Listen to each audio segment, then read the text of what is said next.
भगवान श्री कृष्ण की मधुर बाल लीलाएं। बकासुर उद्धार लीला।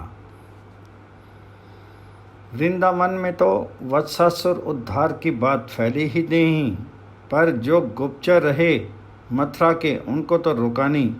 और भगवान की जो योग शक्ति, लीला शक्ति, ये भी नहीं रोकना चाहती। उन्होंने जाकर के कंस से कहा, महाराज ये तो बड़ा अनर्थ हो गया।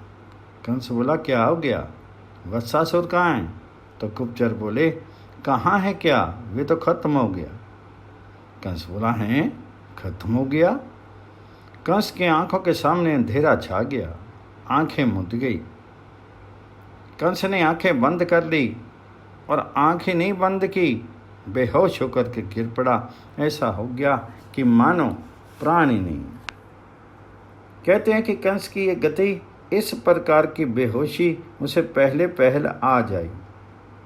बेहोश हो गया और फिर बड़ी मुश्किल से मंत्रियों ने दौड़ करके उपचार किए, तब कहीं जा कर के उसे बाहरी ज्ञान हुआ।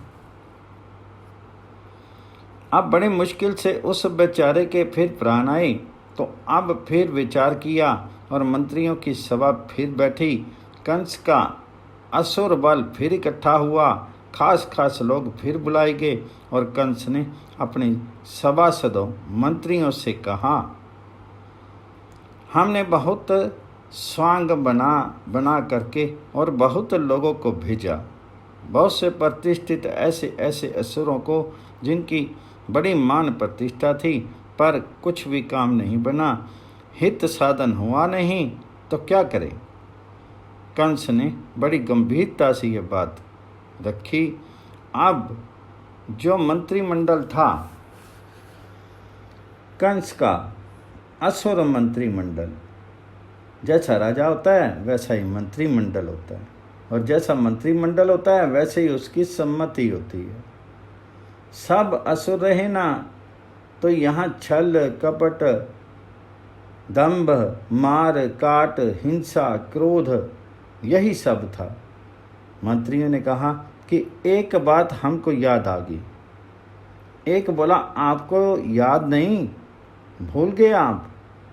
अब कंस की मति तो इस समय विभ्रम हो रही थी, उसकी याद भूलने लगी कि कौन किसको भेजे। अब बेहाल हो गया। तो एक असुर ने बताया कि देव, केवल महाराज ये जो बकासुर जो है, अब तो उसके बल का आश्रय लेना चाहिए। अब बगले की जाति ही दम्भी होती है, ये जहाँ जाता है वहाँ दंभ का गहरा जाल फैला देता है। बकासुर अर्थात दंभासुर। तो अब इससे काम लिया जाए। मंत्रियों ने याद कराया, कंस के पहले के जीवन की एक घटना थी। बोला, आप कहा करते थे ना, आपने उस दिन सुनाया था ना? कंस बोला, हाँ ठीक याद आ गई मुझे। वह तो मेरे मित्र हैं, बड़ा सुहृद है मेरा बकासुर, उसको भेजा जाए। तो पहले की बात क्या थी? पूतना जो थी उसका छोटा भाई था बकासुर, वह भी राक्षस था और वह लड़कपन में साथ खेला करते थे। कंस और बक बड़ा बलवान था। एक दिन उसने कंस को उठा करके मुंह में डाल दिया। कंस में भी बड़ा बल था, तो वह अंदर जा करके बाहर निकल आया। इतना उसने बल दिखाया भीतर कि बक ने उगल दिया। वह निकल तो आया और फिर बक को उठा करके पटका भी, लेकिन उसकी बल की छाप पड़ गई कंस के हृदय पर। तब पूतना दौड़ी आई। पूतना ने कहा कि मेरे भाई को ऐसा कर दिया। पूतना कंस से बोली, मेरे से लड़। कंस ने सोचा कि कहीं इसमें बल ज्यादा हुआ और इसने मुझे मार दिया तो। उसने बुद्धिमानी से कहा, अरे मैं औरतों से लड़ता हूँ क्या? स्त्रियों के साथ मैं नहीं लड़ता। पूतना बोली, फिर आज से तुम मेरी बहन और मैं तेरा भाई, और ये मेरा भाई। बकासुर श्यान में भ्राता तम चे में भगनी भव। आज से ये संबंध हो गया है कि तुम मेरी बहन हो गई और बकासुर मेरा भाई हो गया। तब से ही ये बकासुर को अपना भाई और पूतना को बहन मानता था। पूतना बेचारी के प्राण गए ही बहन बनने के नाते। अरे दुष्ट के साथ कोई नाता जोड़ लें तो उसका प्राण चला जाता है। ऐसा है कि दुष्ट के साथ बहन भाई का संबंध करना भी बुरा है। अब बकासुर जब भाई बना तो उसका भी होना चाहिए काम। कंस ने सोचा कि क्या हर्ज है, वह बलवान तो है ही। उसको बुलाया तो आशा बंधी। फिर कंस ने सोचा कि ये तो मुझे ही निकल गया था, ये इतना प्रकांड वीर रहा कि मुझको ही निकल गया, तो ये नन्हा सा बच्चा है, इसको तो निगल ही जाएगा। कोई बात नहीं। तुरंत बक को बुला लिया गया और उसको सारी बातें इस तरह से अच्छी तरह से समझा दी गई कि वह लड़का है। बक बोला, वह जो मेरी बहन को मार दिया था वह लड़का? कंस बोला, हाँ वही। तो बक ने कहा, मुझे तो डर लगता है कहीं मार दे। कंस ने कहा, बस इतने बहादुर होकर के डर गए? वह तो स्त्री थी बेचारी, इसलिए मार दिया। तुम कभी इसके हाथ से मरने वाले हो? नहीं। अब बेचारे को उत्साह आया।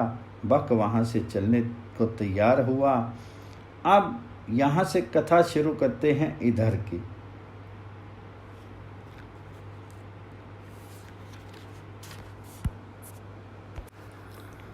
ये बकासुर के उद्धार की लीला है।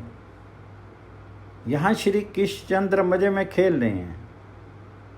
वही जो उनका एक समान त्रिभुवन मोहन सौंदर्य है, किसी अवस्था में कभी इनके सौंदर्य में कमी नहीं आती। वह तो बढ़ता ही रहता है नित्य निरंतर। बड़ी मधुर रातिमा, बालकपन की भंगिमा, वैसे ही बछड़ों की राशि आगे आगे चल रही और वैसे ही सब गोप बालक आपस में खेल रहे और सारे के सारे बलराम के नेतृत्व में हैं। बलराम जी सबके सरदार हैं। कन्हैया ने सब बालकों को कह दिया कि देखो, दादा की बात माननी पड़ेगी। दादा हम सब के सरदार हैं। दादा जो कहेंगे वह सबको मानना पड़ेगा। बलराम जी सबका नेतृत्व करते रहते और ये हंसते खेलते और अपनी बाकी बाहों से सारी वंशस्थली की शोभा निहारते। कभी बंसी बजाते और बंसी की स्वर लहरी से सारे वृंदावन के वृक्षों को रस प्लावित करते हुए धीरे धीरे आगे बढ़ते चले जा रहे हैं। देखा, बड़ी सुंदर घास है, नरम नरम भूमि आ गई और पास ही एक सरोवर है। सरोवर के किनारे पर भी सुंदर सुंदर कोमल घास लगी हुई है। वहाँ जल निरंतर मिलता है, इसलिए वह और भी स्निग्ध बनी हुई है। इस सुंदर वन भूमि को देख करके दादा ने कहा, यहाँ ठहर जाओ, यहीं पर बछड़ों को ठहरा दो, आज यहीं खेलेंगे। बोले, एक काम करो, सरोवर का सुंदर निर्मल जल, उसमें बछड़ों को पहले पानी पिलाओ। श्याम सुंदर ने कहा, इतनी दूर से आए हैं, इन्हें प्यास लगी होगी, पहले पानी पिला दो। ये भी सब नाचते कूदते फांदते आए थे, ना तो उन सब को भी प्यास लगी थी, सखाओं को भी। सरोवर में बछड़ों का घाट अलग था। पहले सब ने अपने अपने बछड़ों को जल में उतारा। जब बछड़े पानी पी चुके, तब इनको ऊपर ला करके घास चरने को छोड़ दिया। अब स्वयं इनकी प्यास लगी थी। सरोवर का बड़ा मीठा पानी, ये पानी अपने आप मीठा हो गया था। जहाँ ये जाते वहाँ पानी अपने आप मीठा हो जाता। पानी देखता कि आज हमारा सौभाग्य है। वरुण देवता सम वहाँ आकर के तमाम काम कर देते, पानी को समधुर बना देते, सुवासित बना देते। जिस आकाश में जाते वह आकाश स्वच्छ हो जाता, वहाँ की वायु मधुर सुगंधमय बन जाती, सब अपने आप को धन्य करते। इन सब ने बछड़ों को पानी पिलाया कि फिर स्वयं पानी पीने लगे। इतने में भगवान श्री कृष्ण बाहर आ गए और द्रुत गति से खेलने दौड़ने लगे। इसी समय देखा कि एक बड़ा सफेद सफेद विशाल जंतु वहां पर बैठा है, उज्जवल वर्ण है और बड़ा भारी है। छोटा सा पक्षी नहीं था, बड़ा भारी विशाल पक्षी था। बालक निर्णय नहीं कर सके कि ये क्या है। अब बालक अपनी अपनी बुद्धि से सोचने लगे।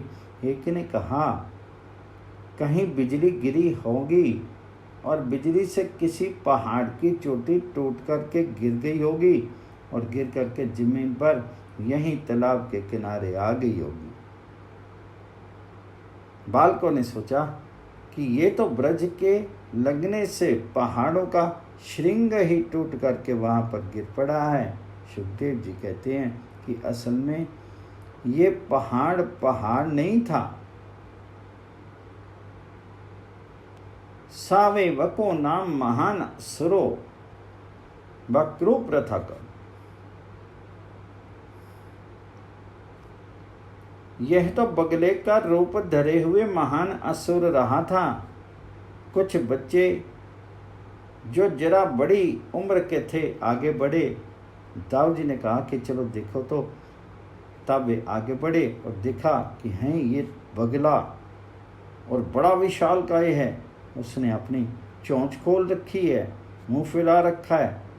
वह तो इस ताक में था कि आवे तो चट हमारी हवा से खींच ले अंदर और मुंह बंद कर ले। मुंह बंद करके अंदर ही इनको समाप्त कर दे। अब इन बेचारों के प्राण सूख गए। दिखा कि ये तो मुंह बाएं बैठा है।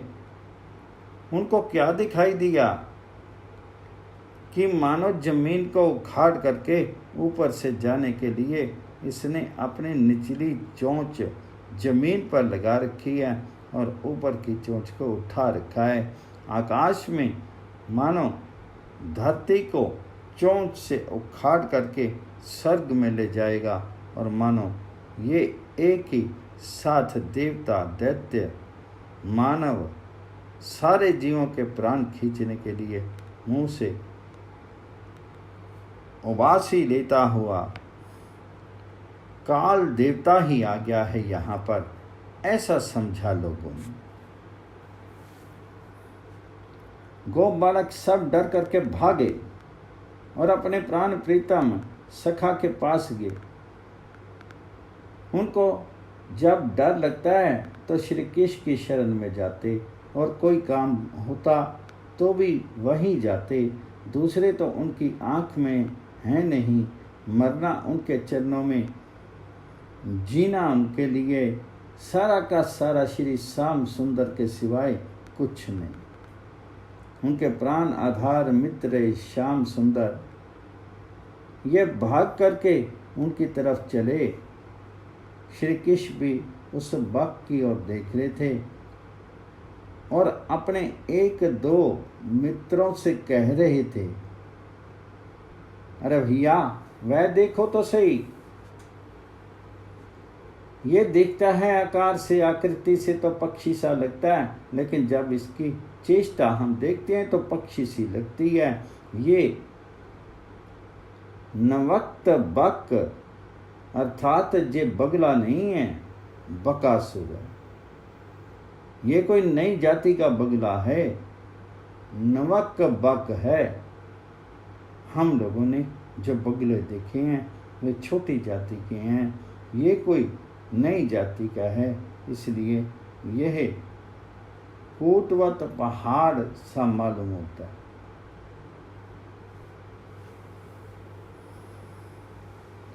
और असल में ये बगुला ही।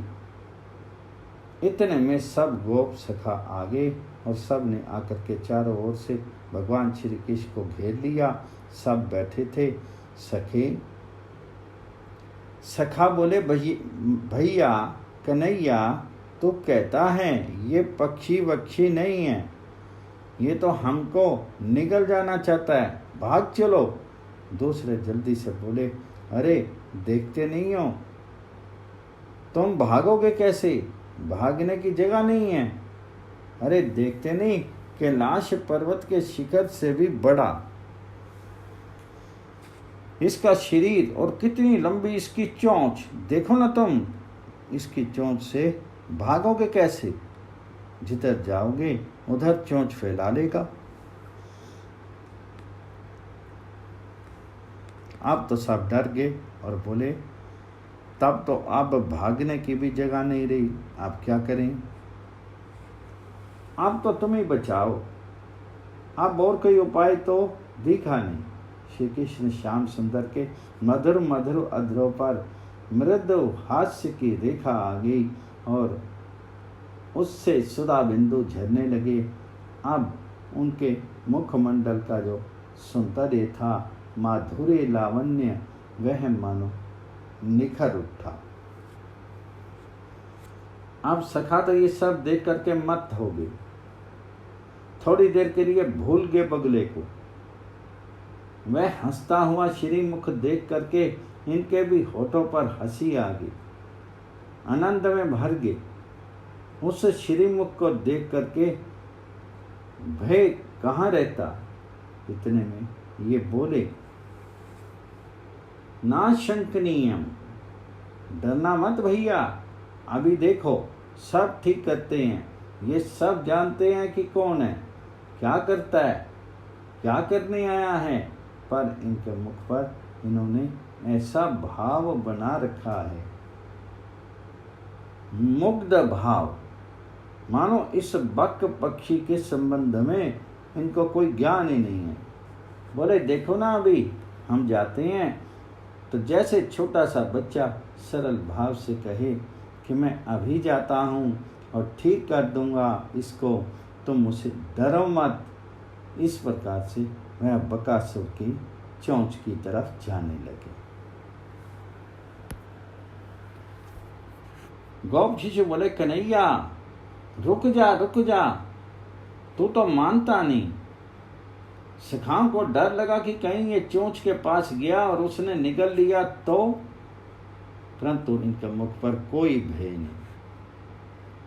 सरल बालकवत, जैसे बच्चा आग में हाथ डालने जाए और उसके मन में एक उल्लास रहता है कि बड़ी अच्छी चीज है, चमकदार देख रही है, चलो ये खिलौना ले लेंगे, यहाँ खिलौना ही है और क्या है, जरा सी भी भय की कोई छाया रेखा कल्पना ही नहीं है। अखिल लोक नायक है ना भगवान। बच्चों ने देखा ये डरता नहीं है, उन्होंने आपस में कानाफूसी की कि पूतना मर गई, इसके हाथ से नाम मालूम कोई नारायण वारायण आया होगा इसको बचाने के लिए। ये जाता है तो अपने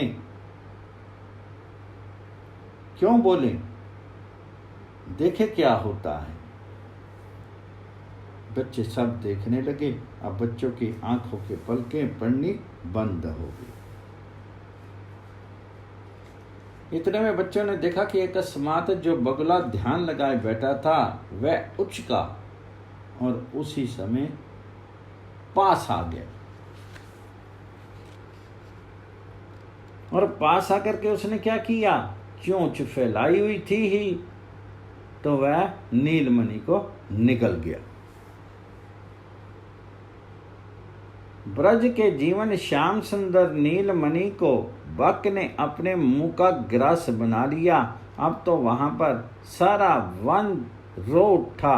वृक्षों की डालियों पर जितने पक्षी सब बैठे थे मधुर मधुर काकली कर रहे थे, उन सब के आंसू बहने लगे, आर्तनाद करने लगे, बेलें लताएं सब कांपने लगी, वन के मृग हरिण करुण चीत्कार करने लगे, बंदर रोने लगे और अंतरिक्ष में देवताओं ने क्रंदन आरंभ कर दिया।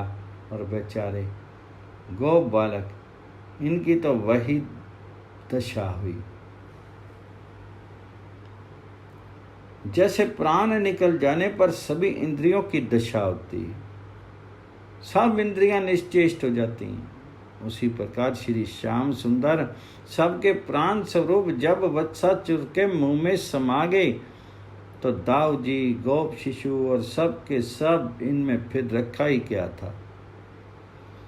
प्राण निकल गए तो निष्प्राण शरीर में कैसे इंद्रियां होती हैं। नेत्र गोलक कुछ काम नहीं करते हैं, आंख ज्यों की त्यों पर दिखाई नहीं देता है, कान के गोलक दिखाई देते हैं पर सुनाई नहीं देता। इस प्रकार सारे गोप बालक बेहोश हो गए, चेतना शून्य हो गई।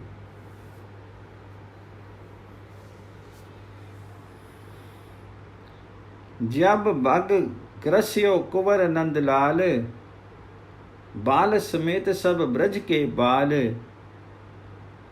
भय विचेतन ते तन ऐसे, प्राण बिना इंद्री गंध जैसे। लेकिन भगवान जी की योग शक्ति ने एक काम किया, बेहोश हो गए पर सबकी आंखें खुली रही, आंखें नहीं मुदी और लीला देखने योग्य आंखों की शक्ति भी बनी रही। इसके अतिरिक्त कुछ नहीं रहा, ना अपने प्राय का भाव रहा और ना कोई अनुभूति रही। इधर क्या हुआ कि जब उस बगले ने असुर ने श्याम सुंदर को अपना ग्रास बना लिया तो क्या कोई ये समझे कि उनको निगले रख सकेगा। जिनके एक अंश की अतिशयोक्ति से अभिव्यक्ति, क्या जिसके एक एक रोम से असंख्य ब्रह्मांड धूलि के कण के समान विलीन हो जाते हैं, जो जगत की रचना करने वाले के भी रचना करने वाले हैं, उन भगवान को ऐश्वर्य में भगवान को यह नन्हा सा असुर अपने पेट में रख सकेगा। ये क्या कभी होने वाली बात है। ये भी एक लीला रसवादन की पद्धति थी, ये भी एक नवीन शैली है।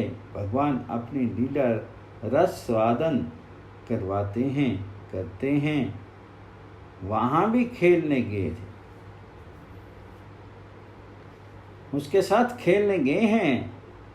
राक्षस के उदर में भी इनका रंगमंच है, वह पेट भी खेलने की जगह है, क्रीड़ा भूमि है। इसलिए उनके मन में ये खेलने की आ गई। बाहर खेलते फिर भीतर खेलते, भीतर दूसरा कौन खेलता है। हम सब के पेट में कौन खेलता है।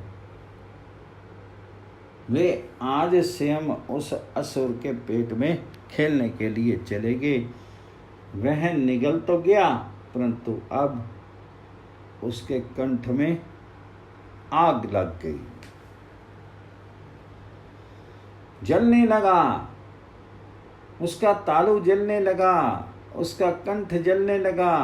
अब उल्टी बात, अब ये उल्टी बात। वहां तो लीला शक्ति की बात है। कहते हैं कि जिस श्री कृष्ण चंद्र के नाम का अनास जीभ पर आते ही नरक की सारी भयानक ज्वालाएं शांत हो जाती हैं। जो परम शीतलता के समुद्र हैं, उन भगवान को अपने अंदर लेकर के उनके श्री अंगों के स्पर्श से ही असुर के अंदर दाह पैदा हो जाता है। भगवान जी के परम शीतल चरण कमलों का स्पर्श पा करके बक का कंठ जलने लगता है। ये उल्टी बात हुई। उसे इतनी वेदना हुई, इतनी पीड़ा हुई कि वह अंदर रख नहीं सका, उगलना पड़ा। तुरंत उसने उगल दिया कि अब तो प्राण कैसे तो बचे, इनको मारने की बात तो भूल गया। और उसके मन में आया कि कैसे भी प्राण बच जाएं, जल्दी इसको बाहर फेंको। ये तो मानो जलता हुआ आग का गोला अंदर आ गया।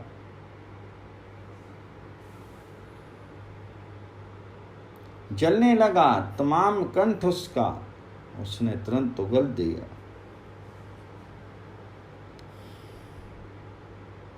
ये बाहर आ गए, पर उसने सोचा था कि मुझे जलाया तो क्या इतनी देर तक अंदर रहा, मेरा जहरीला उधर है तो यह जल गया होगा जरूर। ये तो मरा ही निकलेगा, जिंदा थोड़ा निकलेगा। किंतु समय की बड़ी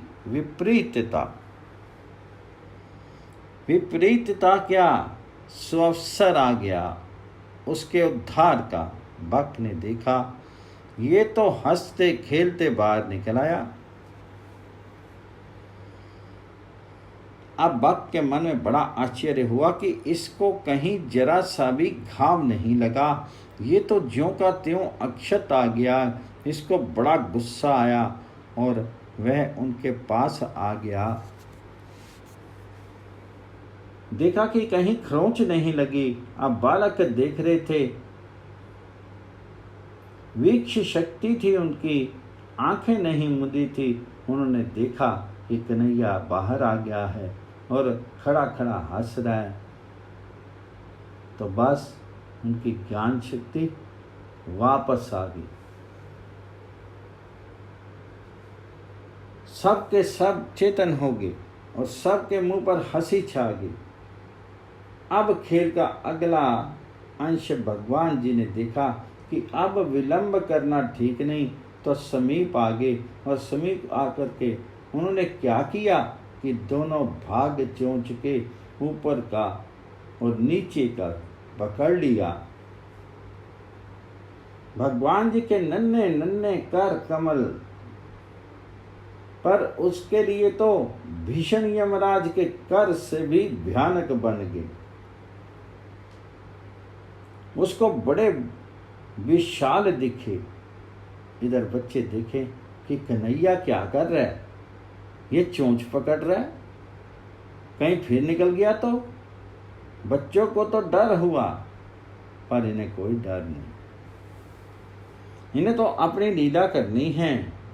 उनको मालूम हुआ कि मानो चोंच यमराज ने पकड़ ली है और हिला रहा है। ये छोड़ दे कहीं, पर अब क्या छूटे।